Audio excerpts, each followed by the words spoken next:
प्रधानमंत्री मोदी ने लोकसभा में अपने भाषण के दौरान भारत के बढ़ते कद को लेकर कहा कि भविष्य में बदलते विश्व का नेतृत्व भारत करेगा। प्रधानमंत्री मोदी ने बताया कि कैसे कोरोना के समय में दुनिया भर के देशों ने भारत की क्षमता और उदारता को देखा।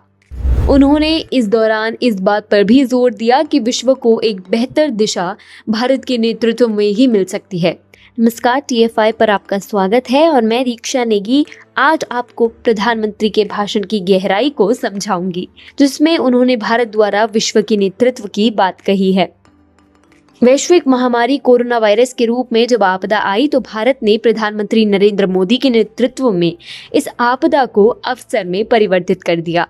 कोरोना की मुश्किल समय में भारत ने न केवल कोरोना से खुद को बचाने में बेहतरीन सफलता पाई है, बल्कि पूरे विश्व को भारत का एक नया रूप देखने को मिला है।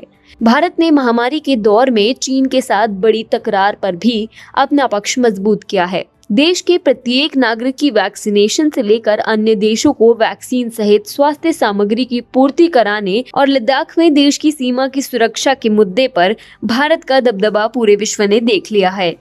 इसी मुद्दे पर प्रधानमंत्री मोदी ने भारत को लेकर संकेत दे दिया है कि भारत अब एक नया वर्ल्ड ऑर्डर सेट कर चुका है। प्रधानमंत्री नरेंद्र मोदी ने लोकसभा में राष्ट्रपति के अभिभाषण पर धन्यवाद प्रस्ताव के दौरान जो संबोधन दिया, वो स्पष्ट करता है कि भारत अब वैश्विक नेतृत्व के लिए पूर्णतः तैयार है।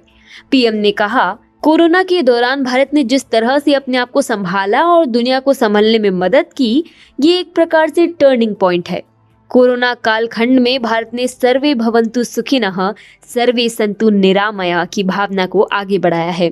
भारत ने आत्मनिर्भर भारत के रूप में कई फैसले लिए। पीएम ने कोरोना को लेकर अपने वक्तव्य में इशारा किया कि ये महामारी देश के लिए एक बड़ा अवसर भी बनकर आई। पीएम ने अपने संबोधन में भारत को एक नए वर्ल्ड ऑर्डर में ले जाने की बात कही है। उन्होंने देश को ग्लोबल लेवल पर सर्वोच्च देश बनाने की नीतियां भी गिनवाई हैं।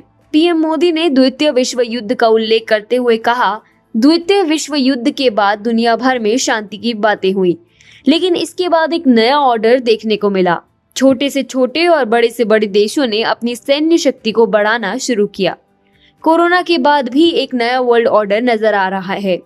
ऐसी स्थिति में भारत विश्व से कटकर नहीं रह सकता है।